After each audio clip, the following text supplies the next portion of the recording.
the way, as I recall it, the academy had a system where they would go to the class and say, "Have you guys picked a class advisor?" And then I think the academy may have put out a notice. Any officers that might want to be considered class advisors volunteer to the Commandant of Cadets, and I don't know what was used. I just can't remember. We're talking about. Uh, uh, all I remember was that I wanted to go to the academy for years and years and years because I wanted to help form cadets, help cadets be good officers, and I wanted to do that. And then here I am. I've got the job. I'm the only aviator there. I'm running the. I've got a new section. I'm the chief of navigation division, and so I'm learning my new job and so forth. And all of a sudden, I've been asked by the Commandant of Cadets if I was interested in being a class advisor, and I thought to myself, this would be a good way to have some contact with cadets, and so I said yes, I would be interested in that. I don't know what kind of time I've got available for that because I've got a new job. I've never done this before. There's not a lot of history of who's done.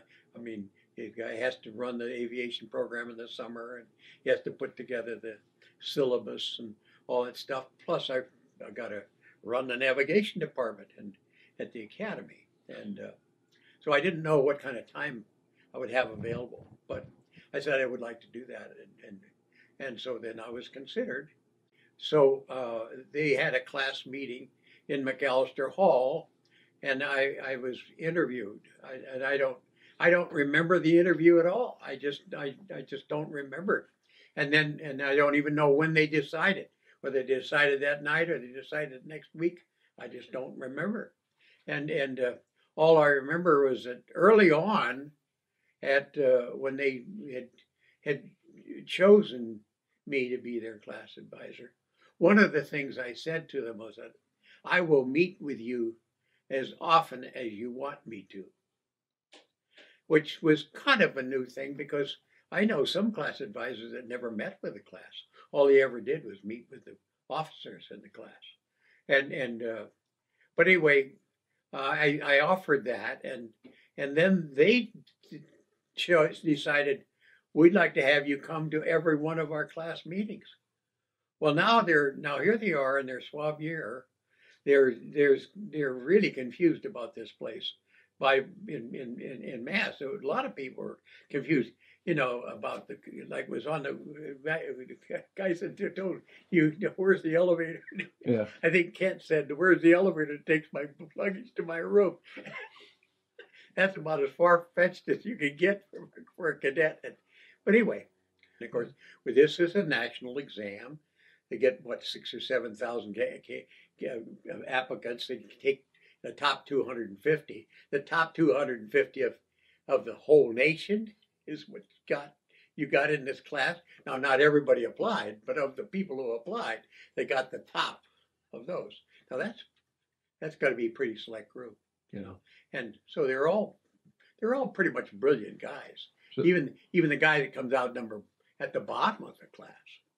The fact that we were interested in them after they left the academy, it probably got started because of the one thing they did of asking me to attend all their class meetings.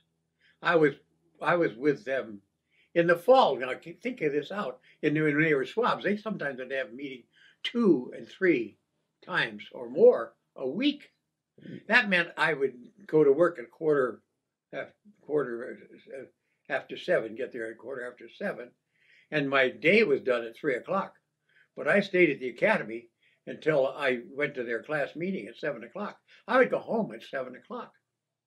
Now, I did lots of work in there, getting my lesson plans and all the stuff I would do at home. Later, probably, I would do that in the afternoon, waiting for the meeting. But then they would have their class meeting at 6:30. One thing I admit that I did, and they may not remember it very well, but I usually took about 4 or 5 minutes at the end of the meeting to talk about Coast Guard stuff, families, duty, uh, assignments, people, and so forth. I just talked the Coast Guard. That part was probably a part of my feeling my duty for the Coast Guard. I didn't become a class advisor as a Coast Guard function. That was something they asked me to do, and I didn't do it with the